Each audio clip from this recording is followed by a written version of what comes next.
Good evening and thank you for joining us for KREM 2 News at 11 tonight. Let's get started. KREM 2 has obtained new police reports showing violence and sexual assaults happening in Spokane Public Schools.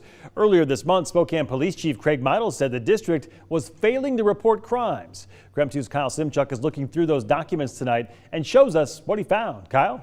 Well, and keep in mind the FBI is now investigating these claims against the district. The majority of the reports we looked at were filed by individuals like parents, students, even hospital staff, but not by the schools. Some of the crimes include assaults, sexual assaults, and death threats. When a 15-year-old boy at Lewis and Clark High School was punched in the face and knocked down a set of stairs, the school called his mom, not the police. According to documents, it was staff at Sacred Heart Hospital that contacted law enforcement.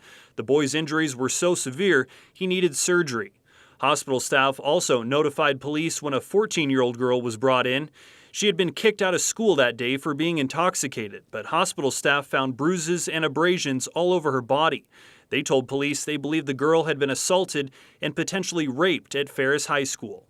In more than 30 cases, staff at Spokane Public Schools demonstrate resistance to file police reports without permission from the SPS Director of Safety, even when staff themselves are victims of a crime.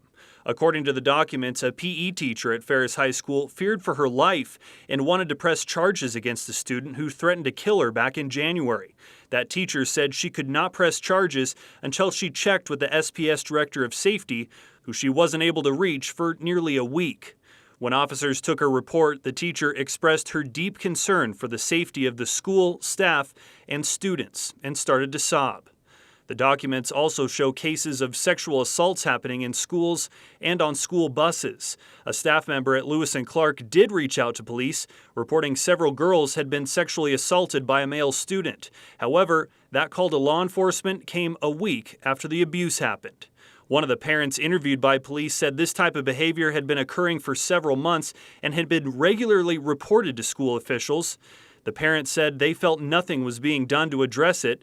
At one point, students formed a protest, and still, the parents said, nothing was done to change the behavior. As you can imagine, we have a lot of questions for the district after looking through all these cases.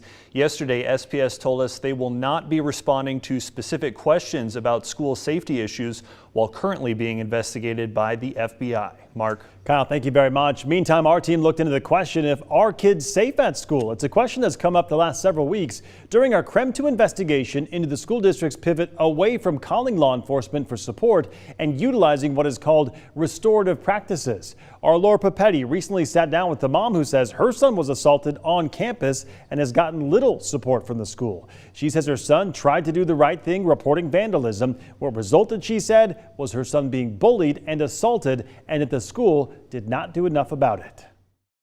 And the kid dropped his backpack and just turned around and punched my son in the side of the face. She says police responded to her concerns, but the school district never did, and now her son is scared, she said. The school district says it is transitioning away from a law enforcement model of discipline to, again, what is called restorative practices. They tout the system is working, resulting in fewer suspensions and expulsions. Parents telling KREM 2 it's resulting in violence and fear for their students. Now, this is a story that we are continuing to follow. For more information on our coverage, just head to our website, krem.com. Now to our night beat with a quick look at today's top stories. Tyson Sturkle is charged with a dozen felonies after police say he randomly shot at several people, leaving 2 injured back in December at a Post Falls gas station. Although court documents show he admitted to the shooting, he has pleaded not guilty to every charge. He was looking at me laughing, like after the first pop. Looking at you laughing? Yeah, right after he shot at my car, he was laughing at me.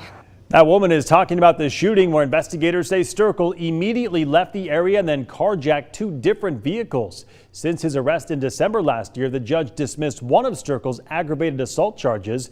Meanwhile, his defense attorneys want to see 5 more charges dropped, including aggravated battery, stolen vehicle, and robbery. A judge will decide whether to dismiss those 5 charges next month. The trial is set for June 13th.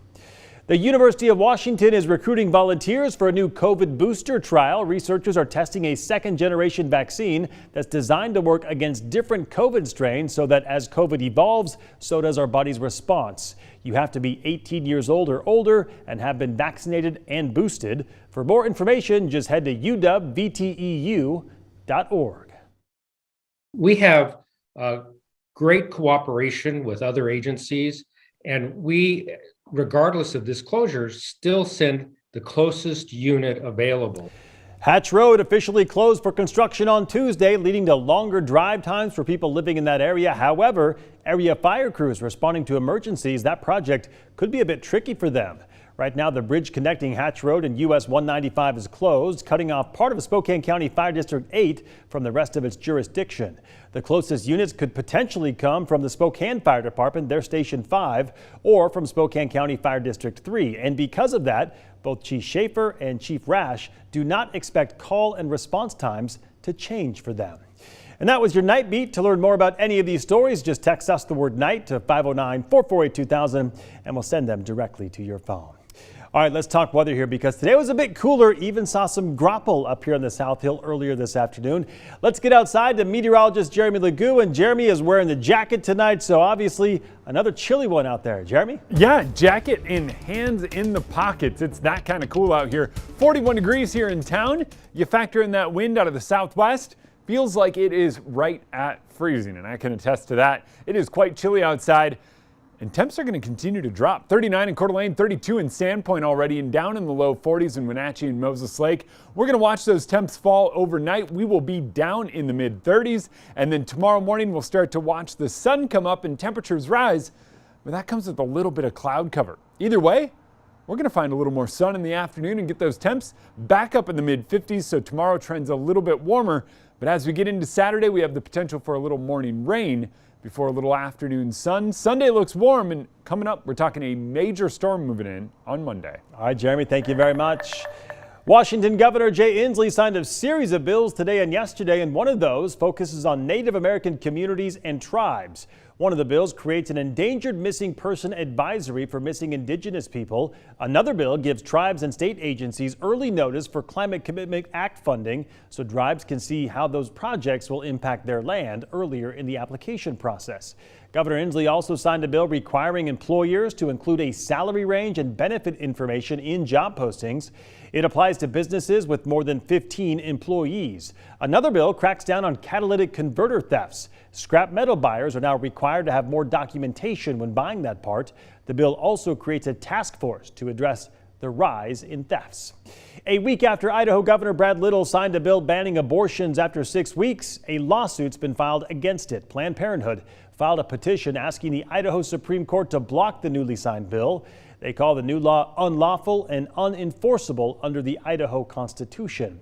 Meantime, Governor Little vetoed a bill to change how money is allocated to primary and secondary schools in Idaho. The measure would have switched the formula used to distribute funds from average daily attendance to student enrollment. Little says he doesn't want to commit to the change until he gets more information and can explore other ways of boosting education funding. Turning to your international news tonight, today President Joe Biden addressed the ongoing war in Ukraine, explaining that he is skeptical that Russian President Vladimir Putin will withdraw his forces around the capital of Kyiv. Today, Putin drafted another 135,000 Russian soldiers. Meanwhile, a bus convoy is helping to evacuate Ukrainian citizens and deliver humanitarian supplies. This came after the Red Cross says Russia agreed to a safe passage. The United Nations tonight also saying it is investigating whether Ukrainian civilians are being forcefully moved to Russia or Russia-controlled territories. Turning to your national news now, friends and family remembering the teen who fell to his death on a Florida amusement park ride last week. A balloon release took place today in Ferguson, Missouri for Tyree Sampson. Lawyers for his family want to know if negligence about his size or other factors played a role in his death. Today, the U.S. Coast Guard offloaded a massive haul near the San Diego coast of thousands of pounds of illegal narcotics. According to authorities, they seized over 11,000 pounds of cocaine, which was obtained during a multiple busts worth approximately $223 million. And the Biden administration marked today as Transgender Day of Visibility. The White House says as of April 11th, U.S. passport applications will accept X as a gender marker. And in a show of support, the U.S. Department of Health and Human Services said it would be the first agency to fly a trans pride flag. All right, don't go to bed just yet. Coming up as part of our Boomtown series, we are looking into property taxes in Kootenai County, how the housing boom there is impacting what residents are now paying. Coming up next.